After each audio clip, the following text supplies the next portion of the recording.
నామమునకు మహిమ కలుగును గాక. ఈ ఉదయ కాలం ముందు కూడా మనము దేవుని వాక్యాన్ని ధ్యానించుకోవడానికి ప్రభు ఇచ్చిన గొప్ప అవకాశాన్ని బట్టి నేను ప్రభుని స్తుతిస్తున్నాను. கர்த்தருடைய மகா பரிசுத்தமுள்ள நாமத்துக்கு மகிமை உண்டாகட்டும்.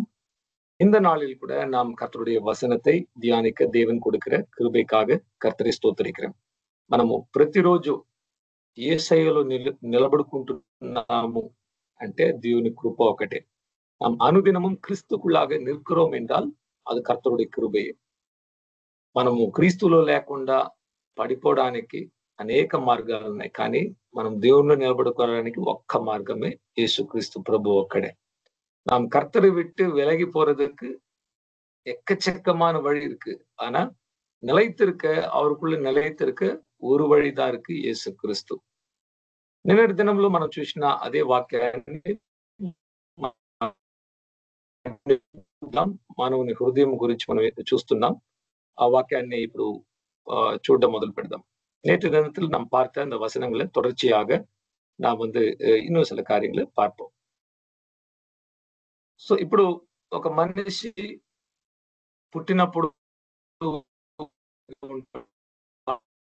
ఎలా ఉంటుంది, కొన్ని జంతువులతో పోల్చుకొని అటువంటి పాపములు మానవుని హృదయంలో, ఇది వచ్చి యూనివర్సల్ ప్రాబ్లం అంటే. యూనివర్సల్ అంటే పుట్టిన ప్రతి మానవునికున్న ఒక సమస్య గురించి దేవుడు మాట్లాడుతున్నాడు. கர்த்தராகிய தேவன் பிறந்த ஒவ்வொரு மனிதனுக்குள்ளாக இருக்கிற பிரச்சனை, பாவங்கள், அது எப்படி இருக்கும், எப்படி ஆளுகை செய்யும் என்று முதல் நம்ம ஒரு పావిயோட இதயத்தை பார்த்தோம். ఇప్పుడు మనం చూసేది రెండోది వచ్చి పాపము, నేను పాపిని అని గ్రహించి దేవుని వైపు చూస్తుంటే ఎలా జరుగుతుందంటే దేవుని శక్తి ఆ హృదయంలో ప్రారంభించడం అనేది క్రియ చేయడం మొదలు పెడుతుంది. இப்போ இந்த படத்தை நீங்க பாருங்க. இந்த படத்துல நான் ஒரு பாவி என்று உணர்ந்து ஒரு மனிதன் தேவனை நோக்கி பார்க்கும்போது కర్తరుடைய வெளிச்சం அவனுக்குள்ள வரும். పాపము, హృదయంలో ఉన్న పాపములన్నీ కూడా బయటికి వెళ్ళిపోవడం మొదలు పెడుతుంది. உள்ளத்துக்குள்ளாக இருக்கிற பாவங்கள் ஒவ்வொன்றாக வெளியில தெரித்து போகிறதாக இந்த இடத்துல நாம் பார்க்கலாம். Heart convinced of sin. నేను పాపినని ఒప్పుకున్న ఒక హృదయం ఇది. நான் ஒரு பாவி என்று ஒத்துக்கொள்ள ஒரு వార్త ఇది. அப்படிப்பட்ட ஒரு உள்ளம் ఇది. హిబ్రీయుల రాసిన పత్రిక 4వ అధ్యాయము 12వ వాక్యం చెప్తుంది, దేవుని వాక్యము రెండంచుల ఖడ్గము కంటే, ఎటువంటి ఖడ్గము కంటే పదునైనదంట. எபிரேயர் 4:12 சொல்லுது, கர்த்தருடைய వசనం ఇరుకరుపుள்ள పట్టయத்தை విட కూర్మయానది.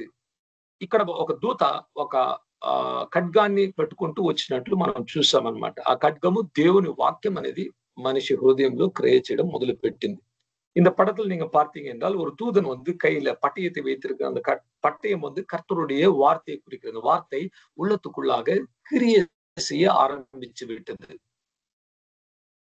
ఆ దూత చేతిలో ఒక స్కల్ కూడా చేతిలో ఉంచుకున్నాడు అన్నమాట. అక్కడ அந்த தூதனுடைய கைகள்ல அந்த ஒரு டெட் பாடியோட ஸ்கல் கூட வச்சிருக்காங்க. అది ఆ యొక్క స్కల్ చూపిస్తుందంటే ఒక పాపి చేసినట్లుగా దేవుని యొక్క తీర్పును చూపిస్తుంది.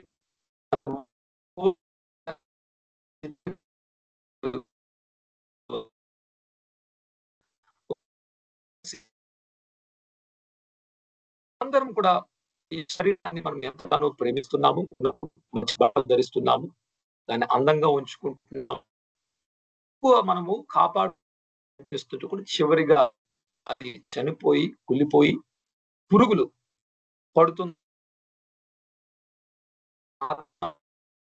ప్రాణము విడిచింది. నిరంతరం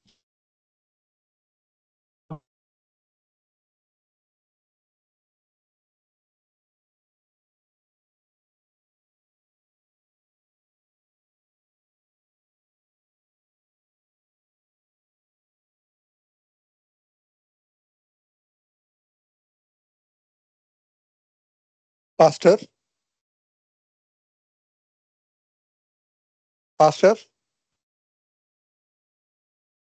ఐ థింక్ నెట్వర్క్ ఇష్యూ అనుకుంటున్నాం పాస్టర్. ఏం విన్నంటోంది. ఐ థింక్ నాకు మటుకుదానామని తెలియదు pastor. I'm sorry. We are also not able to hear it. నా వాయిస్ వినబడుతుంది? వినపడుతుంది పాస్టర్. ఓకే. అయ్యో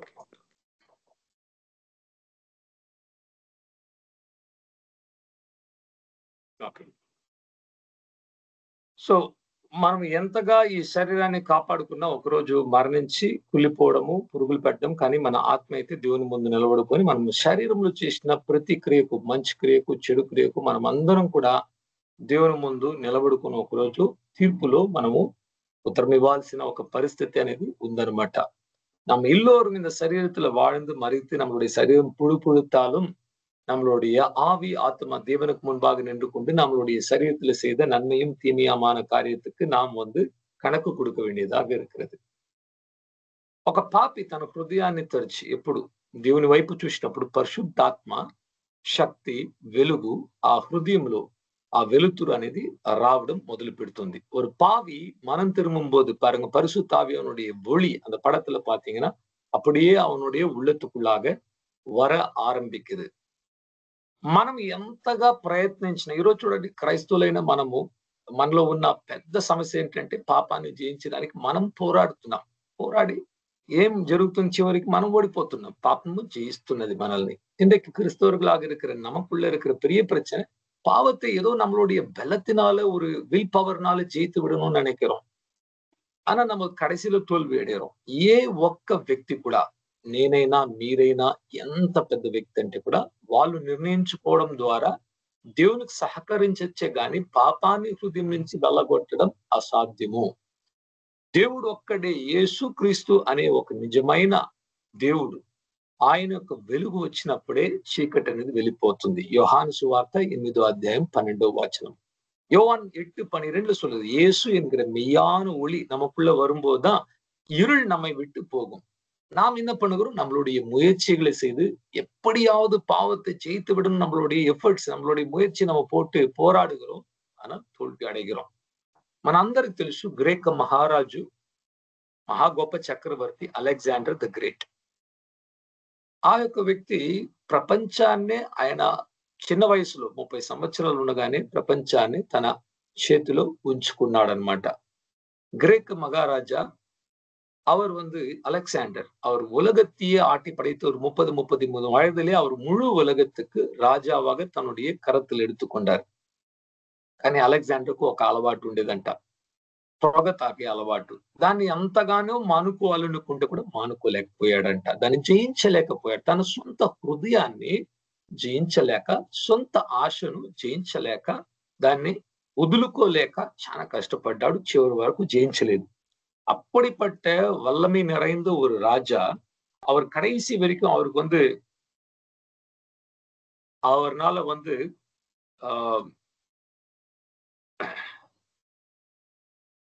నా వాయిస్ క్లియర్ వినపడుతుందా మీకు?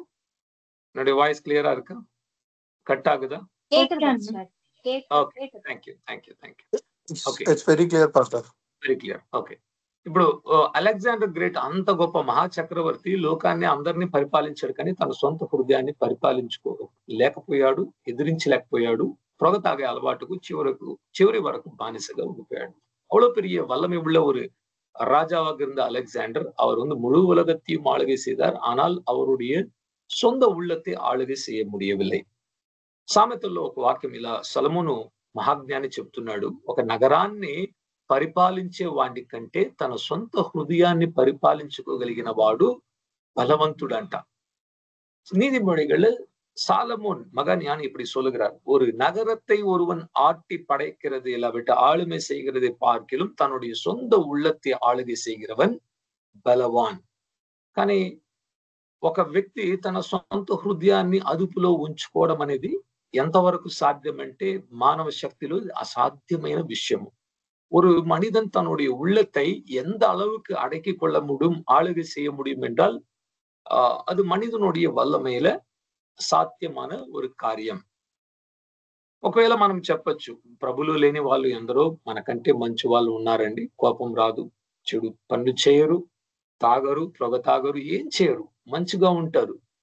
అటువంటి వారి సంగతి ఏంటి అని కూడా ఒక ప్రశ్న మనలో రావచ్చు. இப்ப நமக்குள்ளவே ஒரு கேள்வி வரலாம், நம்மை விட ரொம்ப நல்லவங்களா இருக்காங்க, ஆண்டவரே தெரியாது, ஆனா எந்த ஒரு தவறான வார்த்தை பேச மாட்டாங்கோ, அவங்க குடிக்க மாட்டாங்கோ, யாரையும் ஹர்ட் பண்ண மாட்டாங்க. அப்படிப்பட்டவங்க எல்லாம் இருக்காங்க. அப்படிப்பட்டவங்களை பார்க்கும்போது எப்படி என்று యోசிக்கலாம். అటువంటి కొందరు మీకు తెలిసిన వాళ్ళు ఉంటారు. వాళ్ళు చూస్తే మహాపరిశుద్ధులేమో లేకపోతే ఎంత గొప్పగా జీవిస్తున్నారు అనుకోవచ్చు. కానీ హృదయ తలంపులు అన్న దాన్ని ఎవ్వరు కూడా అదుపులో ఉంచుకోలేరు. ఒకవేళ వాళ్ళు క్రియలు చేయకుండా ఉండొచ్చు. ఎందుకంటే వాళ్ళ పరువు, ప్రతిష్ట మరి ఇతరులు ఏమనుకుంటారు అన్న కార్యమును బట్టి హృదయంలో అదుపులో ఉంచుకోవచ్చు. కానీ మనస్సులో ఆలోచనలను అస్సలు మార్చుకోలేరు.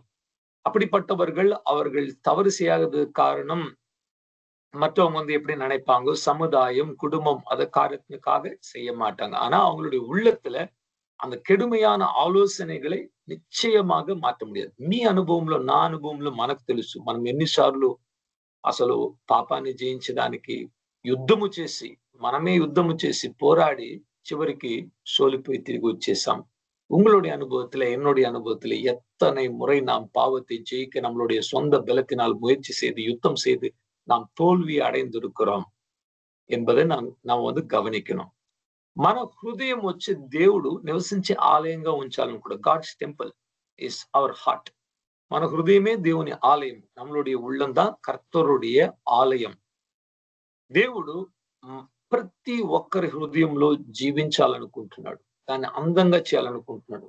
తన వెలుగుతో, ప్రేమతో మరి ఆయన ఇచ్చే సంతోషముతో నింపాలని కూడా ఎంతగానో దేవుడు ఆశిస్తున్నాడు. கர்த்தர் விரும்புகிறார். எதற்கு விரும்புகிறார்? நம்மளுடைய உள்ளத்தை ஒரு நல்ல ஆலயமாக மாற்றி அவர் நமக்குள்ளாக வாசம் செய்து நம்மளுடைய உள்ளத்தை அவர் அழகுபடுத்தி அதை வெளிச்சத்தினாலும் அன்பினாலும் మగిழ்చినాலும் నిరప్ప வேண்டும் என்று కర్తర్ విరుంబుகிறாర్. ఇదండి ఆ యొక్క పాపమును గ్రహించిన ఒక హృదయం యొక్క పరిస్థితి. ఇదం పావத்தை உணர்ந்த இதயத்தின் ஒரு நிலைமை. నెక్స్ట్ లెవెల్ అన్నమాట. ఇది அடுத்த లెవెల్. ఆత్మీయమైన డెవలప్మెంట్, ఆ అభివృద్ధి అనేది ఎలా జరుగుతుంది చూడండి. ఇప్పుడు పరిశుద్ధాత్మ నిండుగా హృదయంలోకి వచ్చేసాడు. మనస్సాక్షి నూతనపరచబడింది. దేవుని అగ్నినాళికలు లోపలికి వచ్చేస్తాయి. దేవుని దూత సిలువ తీసుకొని మరి వాక్యాన్ని తీసుకొని లోపలికి వచ్చాడు.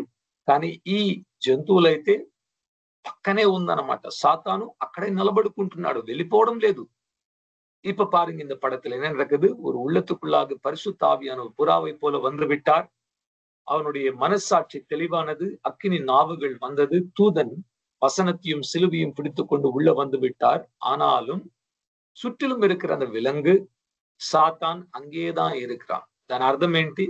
ఎప్పుడు ఎవరిని మృంగదమో అని గర్జించు సింహం వలె మీ యొక్క విరోధి అయిన సాతాను ఎవరిని మింగదమా అనేసి తిరుగుతున్నాడంట, వెతుకుతున్నాడంట. అవకాశానికి ఎదురు చూస్తున్నాడు. మనం నిద్రించేటప్పుడు, నడుచుకునేటప్పుడు, మాట్లాడేటప్పుడు ఏం చేస్తున్నాడు? సాతాను ఎదురు చూస్తున్నాడు. వీడిని ఎలా పడదోయడం, వీడిని ఎలా పడదోయాలి, ఎక్కడ వీళ్ళ బలహీనత అని చూసి మన హృదయాన్ని పాడు చేయడానికి ఒక అపవాది ఉన్నాడు అని బైబిల్ మనకు సెలవిస్తున్నది. வேதம் நமக்கு சொல்லுகிற காரியம், கர்த்தர் உள்ள வந்து விட்டாலும், ஆவியானவர் உள்ள வந்து விட்டால் அது முடிவு கிடையாது. மறுபடியும் பிசாசும் பாவங்களும் நம்மை சுற்றி சூழ்ந்து கொண்டு ஒரு வாய்ப்புக்காக எதிர்பார்த்திருக்கும். எப்படி உள்ள வரலாம், எப்படி இவனை தள்ளலாம், எப்படி இவளை தள்ளலாம் என்று சொல்லி நம்மளுடைய பலவீனமான நேரத்தை பார்த்துதான் பிசாசு அடிப்பான். సాతాను చాలా వంచకుడు. వాడు తెలివి, కుయుక్తి ఎక్కువ అన్నమాట. కన్నింగ్నెస్ ఎక్కువ. మన లాంటి వాళ్ళని 6000 సంవత్సరాలు చూశాడండి. మనం ఈ రోజు కొత్త కాదు. నేనేమి కొత్త కాదు, మీరేమి కొత్త కాదు. మన లాంటి వారిని అలా తుడిపి పాడేశాడు. பிசாசுக்கு நாம் பெரிய ஆள்லாம் ஒண்ணும் கிடையாது. நம்ம மாதிரி பல பேரையும் அவன் பார்த்திருக்கிறான். 6000 வருஷமா కోడికణకాన మక్కళే அவன் తల్లి அவனுக்கு అనుభవం உள்ளவன்.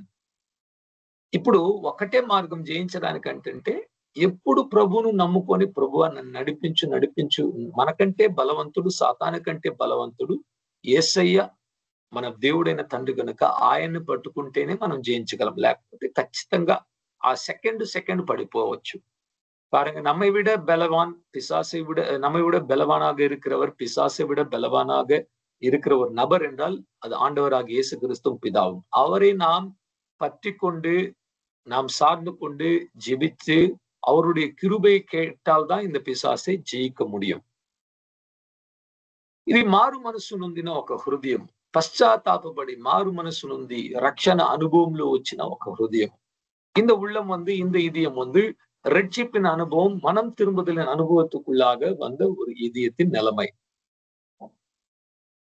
ఇక్కడ చాలా గొప్ప దుఃఖం అనేది ఒక వ్యక్తిలో కలుగుతుంది. ఈ స్థితిలో నేను పాపం చేశాను, అసలు నేను దేవుని మనసును గాయపరిచాననే గ్రేట్ సాడ్నెస్ అండ్ సారో, దేవుడిచ్చే ఒక దుఃఖము, మంచి దుఃఖం అనేది కలుగుతుందన్నమాట. పశ్చాత్తాపము లేకుండా పాప క్షమాపణ లేదనమాట. పశ్చాత్తాప పడి యేసయ్యను విశ్వసించకపోతే ఊరికే పైగా మాటలు చెప్పడం వల్ల రక్షణ కలగదు. ఈ రోజు మనకు వచ్చి ఈజీ బిలీవిజం అనే ఒక కాన్సెప్ట్ ఉందన్నమాట. ఊరికి వచ్చి ఒక సిన్నస్ ప్రైజ్, నేను పాపిని ప్రభువా, నా పాపాన్ని కడుగుము, నేను నమ్ముతున్నాను యేసును, అలా చెప్పడం వల్ల ఎవ్వరూ రక్షణ పొందలేరు. అలా ఎవరైనా చెప్తారు, ఊరికే ఒక ప్రార్థన చెప్పేస్తే ఇంకా రక్షణ పొందేశారు, ప్రభు బలి ఇచ్చేసేయండి, బాప్తిసం ఇచ్చేసేయండి, అలా కాదు. వాళ్ళలో ఒక లోతైన ఒక హృదయంలో ఒక భారము, వేదన, కన్నీటి పాదలో వాళ్ళు వెళ్ళి వాళ్ళు చేంజ్ చేయాలంటే అసలు దేవునికి నేను ఇట్లా చేశాను, I'm a sinner, I need to repent అని ఒక బిట్టర్నెస్ వాళ్ళలో కలగాలి, బిట్టర్ టియర్స్ కలగాలి వాళ్ళలో. యేసే వైపు వారు లాగబడాలి. ஆண்டவராக இயேசுவின் பக்கமாக அவங்க இழுக்கப்படணும். அவங்களுக்குள்ள ஒரு దుఃఖం, దైవీக దుఃఖం వరణం. 1 యోహాను 1వ అధ్యాయం 7వ వాక్యం చెప్తుంది, దేవుడు వెలుగులో ఉన్నట్లు మీరు కూడా వెలుగులో నడుచుకునేలా తన కుమారుడైన యేసుక్రీస్తు రక్తము ప్రతి పాపమును కడిగి ఒక వ్యక్తిని పవిత్రపరచును. 1 யோவான் 1ஆம் அதிகாரம் 7வது வசனம் சொல்கிறது, கர்த்தர் வெளிச்சத்தில் இருக்கிறது போல நீங்களும் வெளிச்சத்தில் நடந்தால் அவருடைய குமாரனாகிய இயேசுவின் ரத்தம் సకల పాపத்தையும் కడిగి ஒரு మనిషిని పరిశుద్ధపడుతాం. మరి కీర్తనలు 51వ అధ్యాయము 10వ వాక్యాన్ని చూసినట్లయితే దావీదు ఎంతగా ఏడ్చి మూలుగుతూ దేవుని యొద్ద పశ్చాత్తాపపడి ఆయన నేను పాపం చేశాను అని దేవుని ముందు, దేవా నీకు ముందు నేను పాపం చేశాను, నీకు విరుద్ధంగానే చేశాను. మనం పాపం చేసేది మనకు విరుద్ధం కాదు, దేవునికి విరుద్ధంగా చేస్తున్నాం. మొట్టమొదటిగా ఆయన మనస్సును గాయపరుస్తున్నాం, ఆయన మన మీద ఉంచుకున్న నమ్మకాన్ని పడదోస్తున్నాము. దావీదు பாருங்க, சங்கீதம் 51:10 சொல்லுகிறார், ஆண்டவரே நான் உமக்கு விரோதமாகவே பாவம் செய்தேன் என்று அழுது புலம்பி ஒப்பு கொடுக்கிறார். நாம் பாவம் செய்யும் போது கர்த்தரை தான் முதலாவது அது బాధిக்குது, அதுக்கப்புறம் தான் நம்மை బాధిக்கிறது. ఈ పాపి మారు మనసు పొందినప్పుడు సిలువ వైపు చూసిన ఆ వెంటనే పాప భారము తొలగిపోతుంది. యెషయా 53వ అధ్యాయం ముందుగా చదువుకుంటే మన యొక్క పాపము ఆయన మీద ఉంచబడింది, ఆయన పొందిన దెబ్బల చేత మనం స్వస్థత నొంది ఉన్నాము, ఆయన నిజముగా మన పాపాన్ని మన దోషాన్ని భరించాడు అని దేవుని వాక్యము ఖచ్చితంగా చెప్పడం అనేది జరిగింది. ஏசாயா 53வது அதிகாரத்தை வாசிக்கும் போது ஆண்டவருடைய வசனம் சொல்கிறது, மெய்யாகவே அவர் நம்மளுடைய பாடுகளையும் நம்மளுடைய பாவங்களையும் நம்மளுடைய குற்றங்களையும் அவர் சுமந்தார், அவர் கொண்ட తழுవుగలాల நாம் సుఖమடைయరోం. పాపం నుండి మారు మనసు పొందిన వ్యక్తులు ఏం జరుగుతుందంటే మొట్టమొదటిగా లోకం మీద ఉన్న ప్రేమ అనేది వెళ్ళిపోతుంది అన్నమాట. లోకంలో ఉన్న వస్తువుల మీద ఉన్న ప్రేమ వెళ్ళిపోతుంది. దానికి బదులుగా దేవుణ్ణి ప్రేమించాలి, దేవుణ్ణి ఎక్కువ తెలుసుకోవాలి, దేవుని వాక్యాన్ని తెలుసుకోవాలి, దేవుని ప్రజలతో ఉండాలి, ఆత్మీయంగా ఎదగాలి అన్న ఒక దాహము, ఒక ఆకలి అనేది ఆ వ్యక్తిలో కలుగుతుంది. முதலாவது நடக்கிற மாற்றம் ஒரு மனம் திரும்பின உள்ளத்துல உலக சிநேகம் அவனை விட்டு விட்டு போய்விடும். உலகத்துல இருக்கிற பொருட்கள் மேல இருக்கிற சிநேகம் அவனை விட்டு விட்டு போய்விட்டு தேவனுடைய நேசிக்கிற நேசம், దేవునుడి క్రియகளை నేసిக்கிற నేసం వரும். ఏ క్రైస్తవుడైనా ఏ సేవకుడైనా ఒకటి దేవుని ప్రేమ మనలో ఉండాలి, లేకపోతే లోక ప్రేమ ఉండాలి. ఈ మధ్యలో ఏది ఒక మిడిల్ పార్ట్ అనేది లేదనమాట. எந்த கிறிஸ்தவனாக இருந்தாலும் எந்த ஊழியக்காரனாக இருந்தாலும் ஒன்று தேவனுடைய அன்பு நமக்குள்ள இருக்கணும், இல்லாவிட்டால் உலகத்தின் அன்பு நமக்குள்ள இருக்கணும். నడువులు எங்கேயுமே கிடையாது. ఈరోజు మనం మన హృదయాన్ని ఒకసారి పరిశీలించి నాలో దేవుని ప్రేమ ఉందా, లోకంలో ఉన్న లోక ప్రేమను, లోకంలో ఉన్న వాటి మీద ఉన్న ప్రేమ ఉందా అనేసి మనల్ని మనమే ఒక ప్రశ్న ఈరోజు ప్రశ్నించుకోవాలి. ఇప్పుడు ప్రశ్నించుకోండి, మన సొంత హృదయాన్ని నేను ఎవరిని ఎక్కువ ప్రేమిస్తే, ఏ ప్రేమ నాలో ఉన్నదనేసి మనం చూడాలి. இன்றைக்கு நம்மை நாம் ஒரு கேள்வி கேட்டு நம்மை நாம் பரிசோதித்து பார்ப்போம். இப்பொழுது எனக்குள்ள தேவனுடைய அன்பு நிலைத்திருக்கிறதா, இல்ல உலகத்தின் அன்பு எனக்குள்ள నిలైతిరుக்கிறదా என்று நாம் பார்க்கணும். ఒకవేళ లోకములో ఉన్న ప్రేమ మనలో వచ్చిందంటే వెంటనే దాన్ని బయటికి గెంటేయడానికి ప్రార్థించాలి. சொல்லாத கொள்ளாத நேரத்துல இந்த உலக சிநேகம் நமக்குள்ள வந்துருச்சுன்னா உடனே அதை நாம் வெறுத்து, அதை ஜெபித்து, அதை போராடி உள்ளத்தை விட்டு துரத்தணும். 1 యోహాను 2వ అధ్యాయము 15, 16, 17 వాక్యాలు ఇలా రాయబడి ఉన్నది. 1 యోహాన్ 2వ అధికారం 15, 16, 17 వచనங்களை వాసిத்தால் இப்படி எழுதப்பட்டிருக்கிறது. లోకమును ప్రేమించొద్దు, లోకములో ఉన్న వాటిని ప్రేమించకుడి. ఒక వ్యక్తి, ఒక మనిషి లోకమును ప్రేమించినడలా తండ్రి ప్రేమ వానిలో లేదు అని సింపుల్ గా పరిశుద్ధాత్మ చెప్తున్నాడు. ஆவியானவர் சொல்லுகிறார், ஒரு மனிதன் உலகத்தையோ உலகத்துல உள்ளவைகளோ நேசித்தால் పిదావిన్ అన్బు అవనుకుల్లాగా ఇల్లై. లోకాన్ని ప్రేమించమంటే లోకంలో ఉన్న పద్ధతి, లోకంలో ఉన్న మార్గము, ఈ కల్చర్, ఈరోజు మనం చెప్పుకుంటున్న కల్చర్, మన చుట్టూ ఉన్న కళాచారం, way of living, lifestyle, ఆ లైఫ్ స్టైల్ గురించి మాట్లాడుతుందండి. లోకం అంటే రాతి బండను గురించి మాట్లాడలేదు, ఇక్కడ ఉన్న ఏదో ఒక చెట్టును కొండను మాట్లాడలేదు. లోకము నువ్వు ప్రేమించదు. లోక ప్రేమ అంటే ఇక్కడ ఉన్న లైఫ్ స్టైల్ అన్నమాట. మన చుట్టూ ఉన్న వాళ్ళు ఎలా జీవిస్తున్నారు, ఆ లైఫ్ స్టైల్ ఒకసారి చూడండి. వాళ్ళ జీవన శైలి ఎలా ఉందో ఒకసారి చూడండి. உலகத்தை நீங்கள் நேசிக்காதிருங்கள் என்று சொன்னால் உலகத்தில் இருக்கிற மலை கொடி செடி கிடையாது. அது உலகத்தில் இருக்கிற மனிதர்கள் வாழுகிற ரீதி, கலாச்சாரத்தை குறித்து பேசுகிறது, அவங்களுடைய வாழ்க்கை முறையை குறித்து பேசுகிறது. ఈరోజు ప్రతి ఒక్కరికి ఒక జీవన శైలి, లైఫ్ స్టైల్ అనేది ఉంటుందన్నమాట. ఎటువంటి ఆలోచన ఆలోచిస్తున్నాం, మన చూపు ఎలా ఉంటుంది, మనం దేన్ని వినిపించుకుంటున్నాం, వేటిని మాట్లాడుకుంటున్నాం, ఎవరితో మన సహవాసం ఉంది, సమయాన్ని ఎలా గడుపుకుంటున్నాము, మన మొబైల్ తో మనం ఏం చేస్తున్నాం, ప్రతి ఒక్కటి మన ஸ்டைல், మన జీవన శైలిని చూపిస్తున్నది. இன்றைக்கு பாருங்க, நம்ம நடக்கிறது, நம்ம இருக்கிறது, நம்ம உறவாடுகிறது, நம்மளுடைய நேரத்தை செலவிடுகிறது, ஆலோசனைகள், பார்வைகள், కాదు கொடுத்து கேட்பது, வாயை திறந்து பேசுகிற కార్యங்கள்லாம் நம்மளுடைய வாழ்க்கை ముறையை కాட்டுகிறது. ఈ లోకంలో ఉన్న జీవన శైలి ఎలా అంటే తప్పు ఏదీ లేదు, అన్ని నీ మనసుకు నచ్చితే నువ్వు చేయన్నది ఈ రోజు ఉన్న ఫిలాసఫీ. 21వ దశాబ్దంలో అందరూ చెప్పే ఒక మాట అంటే, నీ హృదయానికి మంచిగా అనిపిస్తుందా తాగు, నీ హృదయానికి మంచిగా అనిపిస్తుందా సినిమాలు చూడు, నీ హృదయానికి మంచిగా అనిపిస్తుందా బాయ్ ఫ్రెండ్ తో వెళ్ళు, గర్ల్ ఫ్రెండ్ తో వెళ్ళు, ఏమన్నా చెయ్యి, నువ్వు సంతోషంగా ఉంటే చాలు. చివరికి ఏం కావాలండి, మనం అందరూ సంతోషంగా ఉండాలంతే. నీ భార్యతో మాట్లాడడం నీకు కష్టంగా ఉందా, పక్కన ఉన్న భార్యతో మాట్లాడు, సంతోషం ఉంటే అలాగే ఉండిపో అనేది లోకంలో ఉన్న జీవన శైలి ఈ రోజు అన్నమాట. 70% భారతదేశంలో ఒక స్టడీ చేశారండి. పెళ్లి చేసుకున్న వారు 70% కంటే పైగా ఉన్న వాళ్ళు, వివాహం ఆడిన వారు వారి యొక్క స్పౌస్ తో కాకుండా ఇతరులతో ఏదో ఒక రకంగా ఒక సంబంధం ఉంచుకుంటున్నారంట. అది మరి మొబైల్స్ లో అయ్యుండొచ్చు, చాటింగ్స్ లో అయ్యుండొచ్చు, కాల్స్ లో అయ్యుండొచ్చు, ఆఫీస్ లో అయ్యుండొచ్చు, వాళ్ళు పనిచేసే స్థలంలో అయ్యుండొచ్చు, వేరే సమ్ కైండ్ ఆఫ్ రిలేషన్షిప్ అనేది 70% మందికి ఉందన్నది చాలా పెద్ద సంఖ్య. 100 మంది పెళ్లి చేసుకుంటే 70 మంది వచ్చి వారి భార్యతో భర్తతో మాట్లాడకుండా ఇతరులతో ఏదో ఒక రీతిలో ఒక సంబంధం ఉంచుకుని, ఇది లోకంలో ఉన్న జీవన శైలి. ఈ రోజు இன்றைக்கு உலகத்தில் இருக்கிற வழிபாடு பாருங்க எப்படி இருக்கிறது. உன்னுடைய மனதுக்கு பிடிச்சது நீங்க செய்யுங்க. நீ சந்தோஷமா இருக்குன்னா குடி, நீ சந்தோஷமா இருக்குன்னா நீ சினிமாவை பாரு, நீ சந்தோஷமா இருக்குன்னு அப்படி செய். இந்தியாவில் ஒரு ஸ்டடி பண்ணிருக்காங்க, 70% திருமணம் ஆனவங்க அவங்களுடைய சொந்த மனைவியும் கணவனையும் விட்டு விட்டு மற்ற வேற ஒருத்தரோட ஏதோ ஒரு ரீதியில தொடர்புல இருக்கிறதாக, அது பேசுகிறதா இருக்கலாம், பழகுகிறதா இருக்கலாம், வேலை స్థలத்திலாக இருக்கலாம், அப்படிப்பட்ட ஒரு సూழ்நிலை இருக்கிறது. ఇటువంటి ప్రపంచంలో జీవిస్తున్న మీరు నేను మనము ఆ యొక్క రోగం మనకు సోకడానికి క్షణపాటు చాలు. இப்படிப்பட்ட உலகத்துல வாழ்ந்து கொண்டிருக்கிற நமக்கு அந்த ஒரு நோய் நம்மை பிடித்துக்கொள்ள ஒரு நொடி பொழுது போதும். ఇది ఒక ఇన్ఫెక్షన్ లాంటి, పాపం వచ్చి ఇన్ఫెక్షన్ అండి. ఇన్ఫెక్షన్ అంటే ఏంటంటే, జ్వరం వచ్చిన వాళ్ళు, దగ్గు ఉన్న వాళ్ళ పక్కన మీరు కూర్చుంటే 2వ రోజు మీకు కూడా వచ్చేస్తుంది. ఎలా వస్తుందంటే మీరేం చేయలేదు, వాళ్ళ పక్కన కూర్చోవడమే తప్పు, அதே பொறுப்பாட்டு.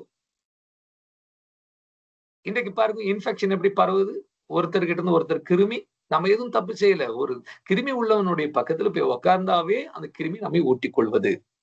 ఇప్పుడు మనం ప్రతిరోజు పాపలతోనే జీవిస్తున్నాం.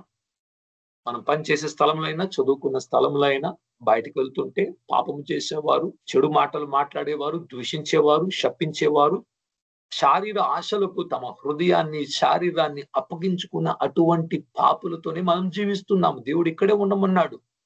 இப்ப நம்மளுடைய வாழ்க்கை முறை எப்படி இருக்கு? நம்ம வாழுகிற நாளெல்லாம் யாரோடு வாழுகிறோம்? அதிகமாக நம் வேலை ஸ்தலத்திலையும், நம்மளுடைய படிக்கிற ஒரு ஸ்தலமா இருக்கலாம், வெளியில போகிற இடமா இருக்கலாம், இதெல்லாம் பாவிகளோடு தான் வாழுகிறோம். యేసు క్రీస్తు మనలో ఉన్నాడు, నాలో యేసు ఉన్నాడు, నాలో పరిశుద్ధాత్మ ఉన్నాడు, నాలో దేవుని వాక్యం ఉంది. నేను నన్ను కాపాడుకోవాలన్న ఒక మనస్తత్వం మనలో లేకపోతే దేవుని ప్రేమ నాలో ఉండాలి. ఈ ప్రేమ ఉంటే ఆ ప్రేమ లోపల రాదు. இப்ப நம்ம எப்படி இதை ஜெயிக்கணும்?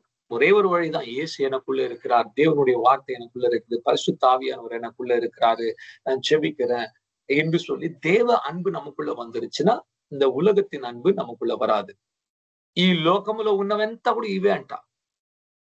నేత్రపు ఆశ, శారీరపు ఆశ, జీవపు డంబము. ఇది తండ్రి వద్ద నుంచి రాలేదు కానీ లోకము సాతాను యొద్ద నుంచి వచ్చే కారం. ఈ మూడే అన్నమాట. ఇవే ఏ పాపమన్నా తీసుకుంటే ఈ 3 క్లాసిఫికేషన్ లోనే వస్తుంది. ఒకటి నేత్రపులు, మన కంటిలో ఉన్న ఆశ, శారీరాన్ని కలిగించే కోరికలు, మరి ஜீவப்பு டம்பம் கர்வங்கா ஃபீல் ஆயிப்போயது. இவ் மூடே அனమాట. எந்த ஒரு பாவத்தை பார்த்தாலும் கண்களின் நிச்சை, శరీరத்தின் నిశ్చై, జీవనిன் పెరుమైకుள்ளதான் వரும். హవ్వ మొట్టమొదటిగా ఏదెన్ తోటలో శోధింపబడినప్పుడు ఈ 3 అక్కడ కలిగింది. ఆ పండు చూడడానికి అందముగా ఉండెను. ஏவாள் ஏதேன் தோட்டத்தில் சோதிக்கப்படும் போது அவளுக்கு இந்த 3 சோதனை உண்டானது. அந்த பழத்தை பார்த்த உடனே அது கண்களுக்கு இனிமையாக இருந்தது. రెండవది అది శరీరానికి చాలా రుచికరంగా ఉన్నది, శారీరపు కోరికలు. இரண்டாவது சொல்ல அந்த பழம் ருசியாக இருந்தது, அது శరీరத்தின் ఆశயை குறிக்கிறது. మూడవది ఈ పండు నువ్వు తింటే దేవుని లాగా మారిపోతావు, యెహోవా లాగా నువ్వు అయిపోతావు, శక్తి సర్వశక్తిని పొందుకుంటావు. జీవపు డంబం అది. இந்த பழத்தை நீ புசித்தால் நீ தேவனை போல சர்வ வல்லமை உள்ள கர்த்தரை போல மாறிடுவாய். அது జీవనిன் பெருமை. మన ప్రభు అయిన యేసుక్రీస్తు పరిశుద్ధాత్మ చేత నడిపింపబడి ఆయన అరణ్య మార్గంలో శోధింపబడినప్పుడు ఈ 3 పాపాలు మరలా వచ్చింది ఆయన శోధించడానికి. நம்மளுடைய ஆண்டவராக இயேசு கிறிஸ்து பரிசுத்த ஆவியினால் நடத்தப்பட்ட நேரத்துல இந்த 3 பாவங்கள் శోధింపబడుம்படியாக வந்தது. ఆయన తీసుకెళ్లి కొండ మీద నిలబెట్టి ఇవన్నీ కూడా నీకు ఇస్తాను, నేత్రపు ఆశ ఇవన్నీ నీకు ఇస్తాను, నా కాళ్ళ మీద నువ్వు సాగిలపడి మొక్కుతే. பிசாசு ஆண்டவராக இயேசுவை கொண்டு போய் பெரிய மலை மேல் நிறுத்தி உலகத்துல இருக்கிற மகிமைகள்லாம் காட்டுறேன், இதெல்லாம் உனக்கு நான் கொடுத்துடுறேன், கால் மேல அதான் కண்களின் ఇచ్చై. రెండవది నీకు ఆకలిస్తుంది, నువ్వు దేవుని కుమారుడైతే ఈ రాళ్ళను రొట్టగా చేసి తిను. శారీర కోరికలను తీర్చుకోవడం, దేవుని చిత్తము లేకుండా ఎటువంటి కోరికలు తీర్చుకున్నా అది పాపం అయిపోతుంది. இரண்டாவது ஆண்டவராக இயேசுக்கு உண்டான சோதனை சரீரத்தின் இச்சை. எப்படி என்றால், இந்த கல்லை நீ தேவகுமாரனாக இருந்தால் இதை அப்பமாக மாற்றி சாப்பிடு. கர்த்தருடைய சித்தம் இல்லாமல் எந்த ஒரு காரியத்தை நாம் செய்தாலும், நம்மளுடைய సొంత కార్యங்களை செய்து கொண்டாலும் పాపం தான் ఆகும். కొన్ని క్రియలు మనం చేసేది మంచిగా ఉండొచ్చు, కానీ దేవుని చిత్తములో లేకపోతే పాపం అయిపోతుంది. நாம் செய்கிற சில கிரியைகள் நன்மையாக இருக்கலாம், ஆனா கர்த்தருடைய சித்தத்தில் இராவிட்டால் அது పాపமாக మారివిடும். మూడవది ఆయన వచ్చి దేవాలయం మీద తీసుకెళ్లి ఇక్కడి నుంచి నువ్వు దూకో, దేవుని వాక్యం చెప్తుంది, దేవుడు తన దూతలను పంపించి నీ పాదములు రాళ్లకు తగలకుండా కాపాడుతాడట. ఇది వచ్చి గర్వాన్ని చూపిస్తుంది. నేను దూకితే దేవుడు కాపాడాలి, నేనంత గొప్పవాడిని, దేవుని కుమారుని అని చూపించుకునే జీవపు డంబాన్ని చూపిస్తుంది. அந்த ஆலயத்தின் உச்சி கட்டத்துல பிசாசு இயேசுவை கொண்டு போய் இந்த இடத்துல நீ குதி, கர்த்தர் தன்னுடைய வசனத்தில் சொல்லி இருக்கிறார், அவருடைய பாதம் கல்லில் இடாதபடி காத்துக்கொள்வார். அப்ப என்ன குறிக்கிறது? அது ஒரு பெருமையை தூண்டுகிறது. கர்த்தர் என்னை காப்பாற்றணும், நான் போய் அங்க விழுந்தாலும் ஆண்டவர் என்னை தூக்கி எடுக்கணும், அது జీవనిன் பெருமை కాட்டுகிறது. హవ్వ పడిపోయింది, యేసుక్రీస్తు జయించాడు. ఆ యేసుక్రీస్తు మనలో వచ్చినప్పుడు మనం కూడా జయించడానికి మనకు సహాయం చేస్తాడు. ஏவாள் விழுந்து போனால் ஆனால் ஆண்டவராக இயேசு ஜெயித்தார். அந்த இயேசு நமக்குள்ள வரும்போது நமக்கு ஜெயம் கொடுக்க உதவி செய்வார். మనం ఇంతకు ముందే మాట్లాడాం, ఈ పాపం అంతా కూడా బయటికి వెళ్ళిపోయింది, కానీ సాతాను మరలా రావడానికి ప్రయత్నిస్తున్నాడు. இதுக்கு முன்பாக சொன்னோம், இந்த படத்துல நீங்க பாத்தீங்கன்னா பிசாசு வெளியில இருக்கிற அந்த மிருகங்கள்லாம் மறுபடியும் உள்ள வர முயற்சி செய்கிறது. యేసే చెప్పాడు, మీరు మెలకువ కలిగి ప్రార్థించండి. మనం ప్రార్థించక ఉండటం వల్లే పడిపోతున్నాం. మెలకువ కలిగి గంట సేపైనా మీరు మెలకువ కలిగి ప్రార్థించండి, శోధనలో పడిపోకుండా ఉండడానికి. ఈరోజు క్రైస్తవులైన మనం ఎందుకు శోధనలు పడిపోతున్నాం? ఎందుకు ప్రభు అంటే దేవుడు చెప్తున్నాడు, గంట సేపైనా నీ హృదయాన్ని కాపాడుకోవడానికి, ఆత్మీయంగా నువ్వు బలపడడానికి ప్రార్థన చేయాలి. మన అవసరాలు కాదు, మనం ఆత్మలో శక్తిని నొందుకోవడానికి, అభిషేకాన్ని నొందుకోవడానికి, ఈ రోజు సాతాను తెస్తున్న ప్రతి శోధనను జయించడానికి ప్రార్థించాలి. ప్రార్థించకపోతే అపజయము, మనకు పరాజయము కలుగుతుంది ఖచ్చితంగా. நாம் ஜெபிக்காவிட்டால் 1 மணி நேரமாவது காத்து ஜெபிக்காவிட்டால் நாம் విడుందు విడుము. యాకోబుకు రాసిన పత్రిక 4:7 వాక్యం చెప్తుంది, దేవునికి మిమ్మల్ని మీరు అప్పగించుకొని సాతాను ఎదిరించండి, అప్పుడు వాడు మీ యొద్ద నుంచి పారిపోవు. 2 విషయాలు మనం చేయాలి. మూడవది ఆటోమేటిక్ జరుగుతుంది. మొట్టమొదటిగా దేవునికి అప్పగించుకోవాలి, రెండవది సాతాన్ని ఎదిరించాలి, మూడవది వాడు అక్కడి నుండి పారిపోతాడు. యేసుక్రీస్తుని శోధించాడు, యేసే ఎదిరించాడు, దేవునికి అప్పగించుకున్నాడు, సాతాను అతన్ని వదిలిపెట్టిపోయాడు. మళ్ళీ ఎప్పుడు కూడా యేసుక్రీస్తుని వచ్చి నేరుగా వచ్చి ఇంతగా శోధించిందిగా ఎక్కడ కూడా రాయబడలేదు. ஆண்டவராக இயேசுவை பிசாசு வந்து சோதிக்கும் போது இயேசு கிறிஸ்து பிதாவுக்கு ஒப்பு கொடுத்து பிசாசை எதிர்த்தார், அவன் ஓடி போனான். அதற்கு பிறகு எப்பவும் கூட ஆண்டவராக இயேசுவை శోధిக்க పిశాసు వந்ததாக எங்கேயுமே எழுதப்படல.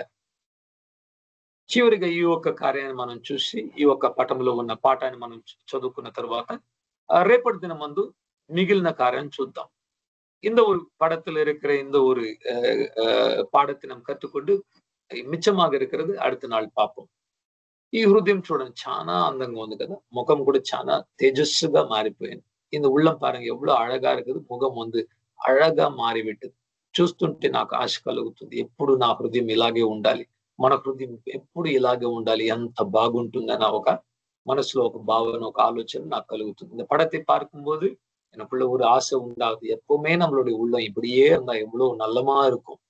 ఈ హృదయంలో పరిశుద్ధాత్మ ఉన్నాడు, శిలువలో కొట్టబడిన యేసు ఉన్నాడు, 30 వెండి నాణాలు ఉన్నాయి, యేసును కొట్టిన కొరడా ఉంది, ముళ్ళ కిరీటం ఉంది, ఆయన అంగి ఉంది, ఆయన ఎక్కడ స్తంభానికి ఆయన కట్టేసి కొట్టారు, ఆ స్తంభం ఉంది. పేతురు ఆ కోడి అది కోడి కోవగా పేతురు ఎలాగా దేవుడిని విసర్జించాడు, మరి సంఖ్యలు ఉన్నాయి, అన్నీ ఉన్నాయి అన్నమాట. దేవుని దూత ఉన్నాడు. అసలు సాతాన్ అనేవాడు ఇక్కడ ఎక్కడ లేదండి. ఎక్కడన్నా ఉన్నాడా? పిక్చర్ లేడే లేడు. శోధన చేసేవాడు ఉన్నాడా? లేడు. అపవిత్రంగా నడుచుకునే పాపాలు చుట్టూ వస్తున్నాయి? లేదు. దానికి బదులుగా దేవుని ఆలయం కనబడుతుంది అన్నమాట.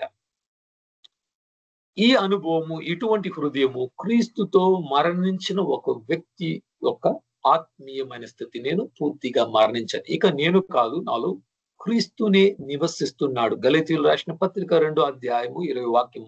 పౌలు యొక్క స్థితి ఇలాగే ఎప్పుడు ఉండేది.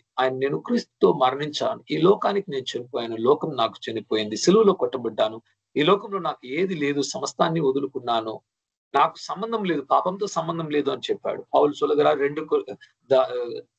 கலாத்தியர் 2:20 நான் உலகத்துக்கு மரித்தேன், இனி நான் జీవిப்பது நான் அல்ல, எனக்குள்ள క్రీస్తు యేసువే జీవిக்கிறார் అని కూడా சொல்லுகிறார். ఇక్కడ ఒక క్రైస్తవుడు, ఒక క్రైస్తవురాలు దేవుని యొక్క సంపూర్ణమైన సమాధానాన్ని పొందుకొని నిత్య జీవాన్ని యేసుక్రీస్తునందు అనుభవిస్తున్నారన్నమాట. క్రీస్తుతో వారు కూడా కొట్టబడ్డారు. இந்த இடத்துல பார்க்கும்போது ஒரு கிறிஸ்தவன், ஒரு கிறிஸ்தவள் பரிபூர்ணமான சமாதானத்துக்குள்ளாக, சந்தோஷத்துக்குள்ளாக நித்திய జీవனை పెట్టుకొని యేసు క్రీస్తుவோடு కూడా అరయపట్టిరుక్கிறாங்க. యేసయ్య మన కొరకు సిలువలో మరణించాడు కనుక మనం కూడా పాపములకు మరణించి నీతిని చేయడానికి బ్రతకాలని 1 పేతురు 2:24 చెప్పబడినది. 1 பேதுரு 2:24 சொல்லுகிறது, ஆண்டவராக இயேசு நமக்காக சிலுவையில் மரித்ததினால நாமும் பாவத்துக்கு மரித்தவர்களாக இருந்து நீதிக்கு பிழைக்க வேண்டும் என்று சொல்லப்பட்டிருக்கிறது. ఇక్కడ ఆ స్తంభము, అక్కడ యేసయ్య ఒక ఆ అంగి, మరి కొరడ, ఆయన తల మీద ఉంచబడిన ముళ్ళ కిరీటం, ఇవన్నీ వేటిని సూచిస్తుందంటే ఆయన మన కొరకు గాయమునుందాడు, ఆయన పొందిన దెబ్బల చేత మన స్వస్థత నుండి ఉన్నాము.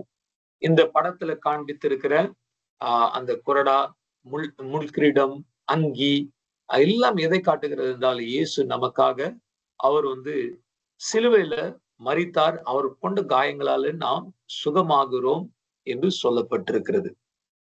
ఇటువంటి క్రైస్తవులు వాళ్ళు ప్రార్థిస్తూ దేవుని ప్రభు బలలో కలుసుకుంటూ దేవునికి స్తుతి గానములు పాడి వాళ్ళు యేసుక్రీస్తు కొరకు జీవిస్తున్నారు. కానీ అలా జీవించకుండా పాపము చేసే వాళ్ళు, పాపం చేస్తూ ప్రభు బలలో తీసుకుంటూ మరి అలా జీవిస్తూ వారి పాపపు క్రియలు చేస్తుంటే వారు క్రీస్తుని మరలా సిలువ వేస్తున్నారు.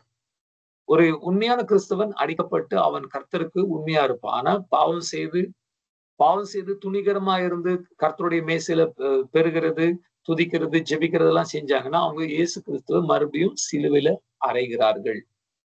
యేసే చెప్పాడు మత్తయి సువార్త 7వ అధ్యాయం 21 నుంచి 27 వరకు, ప్రభువా ప్రభువా అని పిలుచు ప్రతి వారు. మనం అందరం పిలుస్తున్నాం.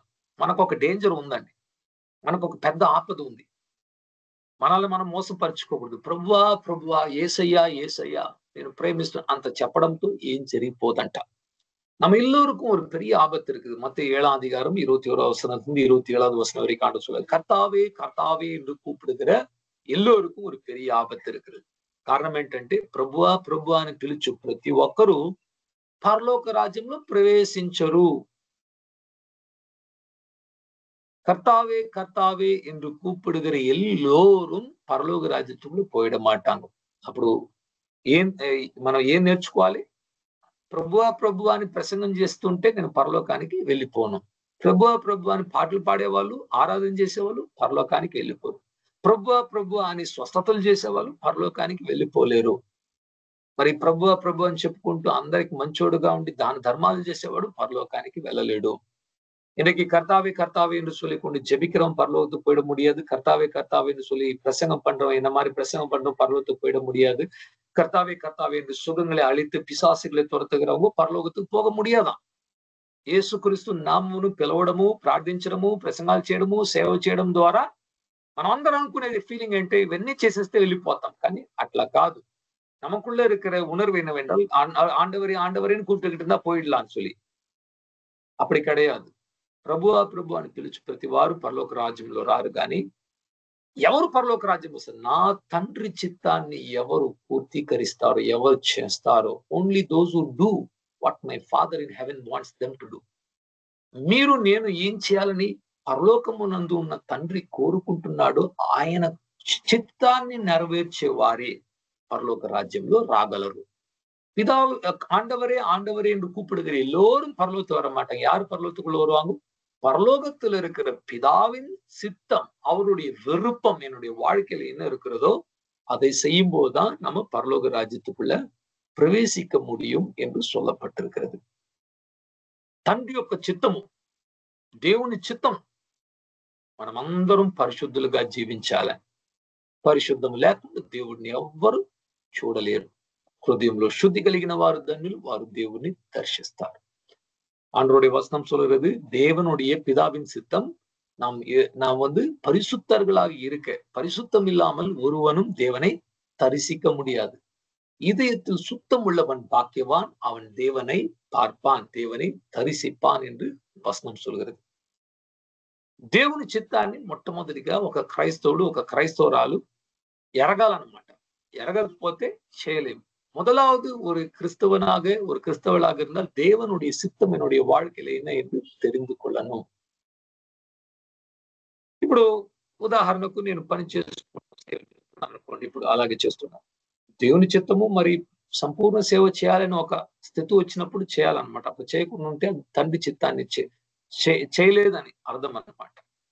இன்னைக்கு நான் ஒரு உதாரணத்துக்கு நான் வேலை செய்து கொண்டே ஊழியத்தை செய்து கொண்டிருக்கலாம். அது இப்போ ஓகேவா இருக்கலாம். ஆனா ஆண்டவருடைய ஒரு குறிப்பிட்ட காலம் வரும்போது அவர் முழு நேரமாக அழைத்து விட்டா அதை செய்யணும். அதை செய்யாம இருந்தா அது పిதாவின் చిత్తத்தை செய்யாம இருக்கிறது தான். తండ్రి చిత్తాన్ని మనం ఎలా ఎరగగలము? బైబిల్ వాక్యాన్ని చదవడం ద్వారానే మొట్టమొదటిగా దేవుని మనస్సును మనం అర్థం చేసుకోవాలి. పిதாவின் சித்தத்தை எப்படி நம்ம தெரிந்து கொள்ளலாம்? வேதத்தை வாசிக்கிறது மூலமாக தான் దేవ సిద్ధத்தை நாம் அறிய முடியும். బైబిల్ వాక్యాన్ని చదువుకొని ఆ వాక్యాన్ని అర్థం చేసుకొని ఆ వాక్యాన్ని మన జీవితంలో చేసే వాళ్ళగా ఉండకపోతే తండ్రి చిత్తాన్ని చేయలేము. వాక్యాన్ని వినేవారు మాత్రం కాదు, వాటిని డూవర్స్ ఆఫ్ ద వర్డ్, చేసేవారుగా ఉండాలని కూడా యాకోబు పత్రికలు ఎక్కువ రాస్తూ ఉంటాడు. வேதத்தை படிக்கிறது தியானிக்கிறது మాత్రం கிடையாது, அவைகளை செய்கிறவர்களாக இருக்கணும். ఓకే, ఇప్పుడు ఒక చిన్న వాక్యం అండి. యేసయ్య మనకు బోధించిన కార్యం, మీరు మీ ఇంట్లో ఒక విందు పుంజుకున్నప్పుడు, అది పెళ్ళి ఉండొచ్చు, బర్త్డే పార్టీస్ అయి ఉండొచ్చు, ఏదైనా ఉండొచ్చు, ఎవరిని పిలవాలంటే యేసుక్రీస్తు చెప్పాడు, కుంటోల్ని, కుష్ఠరోగం ఉన్న వారిని, మరి అన్నిటిని కోల్పోయిన నిరుపేదను, అటువంటి వారిని పిలిచి వారికి విందివ్వండి, అప్పుడు పరలోక రాజ్యంలో మీకు మేలు కలుగుతుంది. ఈ వాక్యాన్ని చేసిన ఏ క్రైస్తవుని ఇంతవరకు చూడలేదని, నేను కూడా చేయలేదు. நீங்கள் விருந்து வைக்கும் போது, பெரிய பெரிய சந்தோஷமான காரியம் செய்யும் போது, நீங்க உங்களுடைய இனஜன பந்துகளை கூப்பிடுகிறதுக்கு பதிலாக நீங்கள் ஏழைகளையும் எளியவர்களையும் திக்கட்டவர்களையும் அனாதைகளையும் குருடர்களையும் செவிடர்களையும் குஷ்டரோகம் உள்ளவர்களை கூப்பிட்டு அவர்களுக்கு விருந்து உண்டாக்கணும். அப்போ పరలోక రాజ్యத்துல உங்களுக்கு இருக்கும், పెరియ పలన இருக்கும். తెలిసిన వాళ్ళకు, మీ స్నేహితులకు, మీ బంధువులకు ఈ రోజు ఇస్తే వాళ్ళ ఇంట్లో రేపు పొద్దున ఒక ఫంక్షన్ వచ్చినప్పుడు మనల్ని పిలిచి మరలా ఆహారం పెట్టిస్తారు. దానికి పరలోకంలో ఎటువంటి విలువ కలగదు అని దేవుని వాక్యం చెప్తుంది. ஆண்டோடைய வசனம் சொல்றது, நீங்க இப்போ ஒரு விருந்து வைக்கும் போது நல்லா இருக்கப்பட்டவங்களை கூப்பிட்டீங்கன்னா அவங்களும் ஒரு நாள் கூப்பிட்டுட்டு உங்களுக்கு விருந்து கொடுத்து அந்த கடனை தீர்த்து விடுவார்கள், ఇల్లాదవనులకు கொடுக்கணும்னு சொல்லியிருக்கு. రెండోది, తండ్రి చిత్తం ఎలా ఉంటుందంటే యేసుక్రీస్తు చెప్పాడు, మీ నోటి మాటల ద్వారా మీరు తీర్పు పొందుతారు. ఒట్టి మాటలు అంటే చెడు మాటలు కాదు, ఊరికే ఏదో మాట్లాడే కబుర్లు అలాంటి మాటలు మాట్లాడితే దానికి కూడా దేవుడు వచ్చి జడ్జిమెంట్ చేస్తాడంట. ఆ వాక్యాన్ని అందరూ అసలు మనం బైబిల్లో చూసాము, దాన్ని చేస్తున్నామా? ఊరికే ఎటువంటి మాటలు అంటే ఊరికే ఏదో మాట్లాడుకుంటున్నాం.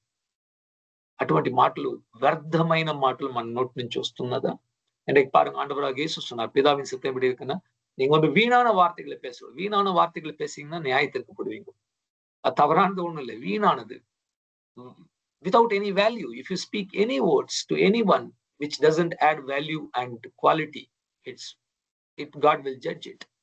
మనం ఏ ఒక్క మాట మాట్లాడినా ఇతరులకు అది మేలు కలిగించకపోతే, అది ఒక భక్తిని వాళ్ళు పుట్టించకపోతే, అటువంటి మాటలు మాట్లాడకుండా మౌనం వహించడమే మంచిదంట. நாம் மற்றவங்களோடு பேசும்போது நம்மளுடைய வார்த்தைகள் அவர்களை பக்தியிலும் தேவன் அண்டையில் நடத்தாவிட்டால் அப்படிப்பட்ட வார்த்தைகளை பேசாமல் இருக்கிறது நல்லது. చివరిగా యూదాస్ ఇస్కరియోతు యేసుక్రీస్తును 30 వెండి నాణాలు ఇచ్చి అమ్మేశాడు అనమాట, ధనాన్ని స్నేహించడం వల్ల. கடைசியாக யூதாஸ் இஸ்கரியோத்து 30 வெள்ளி காசை கொடுத்து இயேசுவை காட்டி கொடுத்தான்.